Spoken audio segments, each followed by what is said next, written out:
प्रकाश का अपवर्तन। तो अपवर्तन क्या होता है प्रकाश का? जब प्रकाश एक मीडियम से दूसरे मीडियम में जाता है और आर पार निकल जाता है, इसको प्रकाश का अपवर्तन कहते हैं।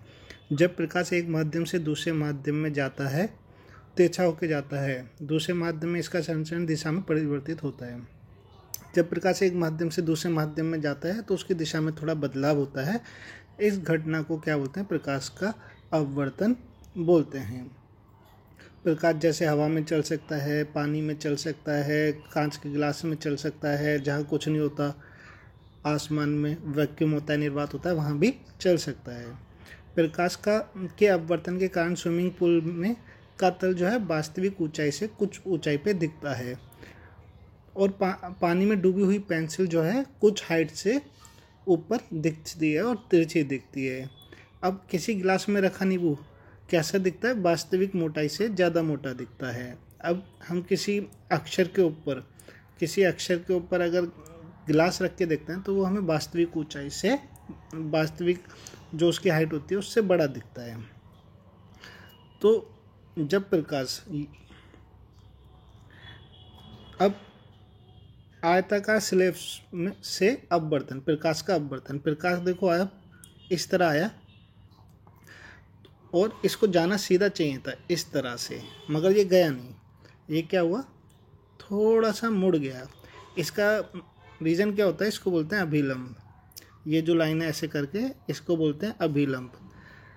तो जब प्रकाश विरल माध्यम से सघन माध्यम में आता है तो वो अभिलंब की तरफ मुड़ जाता है, तो वो इस तरफ मुड़ जाएगा। हवा जो है विरल माध्यम है और कांच जो है सघन माध्यम है। ठोस माध्यम को सघन बोलते हैं और हवा को विरल माध्यम बोलते हैं। तो जब प्रकाश विरल माध्यम से सघन माध्यम में आता है तो वो अभिलंब की ओर मुड़ जाता है। ये जो सीधी लाइन है NN वाली, ये अभिलंब है।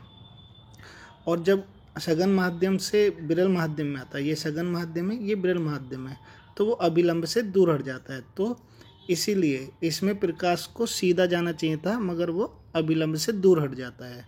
तो ये कांच के आयताकार में अपवर्तन दिखाया गया है।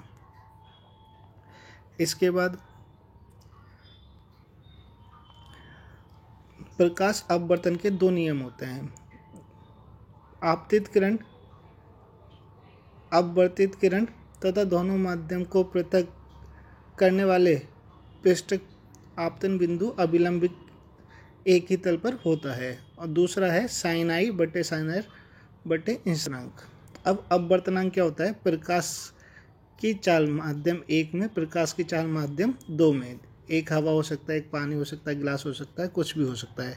तो हम इसको ऐसे दिखा सकते हैं, माध्यम 2 1 B1 B2, स्पीड मतलब। इसके बाद अब यहाँ पे ये दिखाया गया है, ये विरल माध्यम है मतलब हवा है, और ये संघन माध्यम है, ठोस माध्यम है।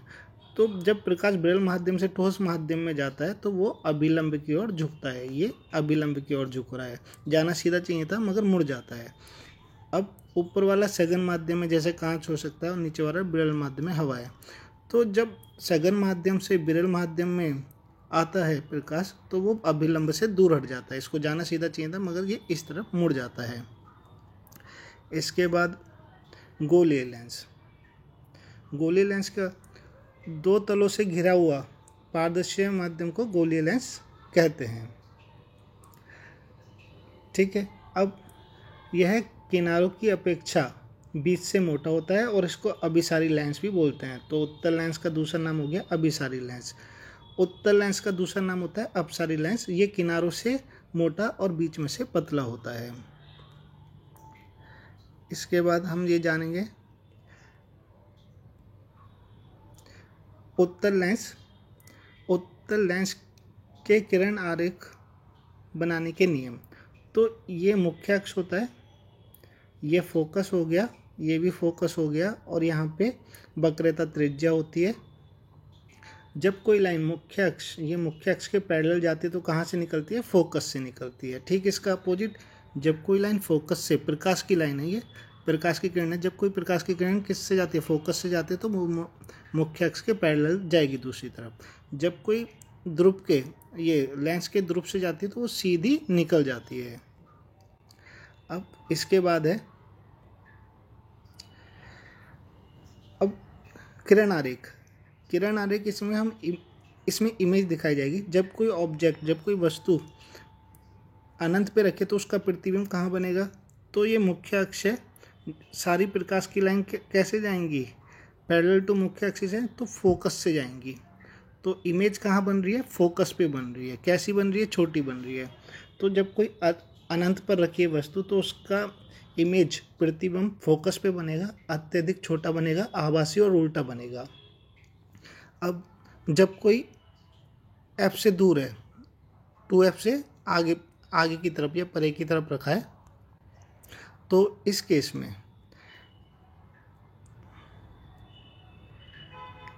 में प्रतिबिंब बनाने के लिए दो रेखाओं की जरूरत होती है। तो प्रकाश इस तरह से सीधा जाएगा तो कहाँ से निकलेगा?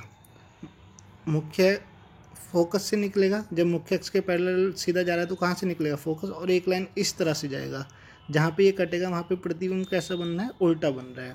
तो जब 2f से परे है कोई तो उसका प्रतिबिंब f और 2f के बीच में बनेगा, वास्तविक तथा उल्टा बनेगा। अब जब कोई 2f पर, मतलब वक्रता त्रिज्या पे कोई वस्तु रखी है, उसका प्रतिबिंब कैसा बनेगा? तो ये पैरेलल टू मुख्य अक्ष है, तो प्रकाश की लाइन सीधा जाएगा और कहाँ से निकलेगा? फोकस से निकलेगा। और एक प्रकाश की लाइन सीधा यहाँ से हुए यहाँ निकलेगा। जहाँ पे ये कटेगा वहाँ पे प्रतिबिंब बनेगा। कैसा बनेगा? सेम साइज का बनेगा और वास्तविक और उल्टा बनेगा। तो इसका साइज और प्रतिबिंब का साइज वक्रता त्रिज्या पे सेम होता है। और कहाँ बनता है? वक्रता त्रिज्या पे बनता है। तो जब कोई 2f पे रखा है तो उसका इमेज भी 2f पे बनेगा, प्रतिबिंब समान साइज का होगा, वास्तविक और उल्टा होगा। अब उसके बाद अब कोई 2f के आगे रखा है तो एक प्रकाश की किरण ऐसे जाएगी, पैरेलल टू मुख्य एक्सिस है, तो कहाँ से निकलेगी? फोकस से निकलेगी। और एक इस तरह से जाएगी, जहाँ ये काटेगी वहाँ पे इमेज बनेगी। कैसी? तो f तथा 2f के बीच में 2f से परे बनेगी, बड़ा बनेगी और वास्तविक और उल्टा बनेगी। और यहाँ दिख रहा है उल्टा है, वास्तविक है। अब कोई फोकस पे रखा है,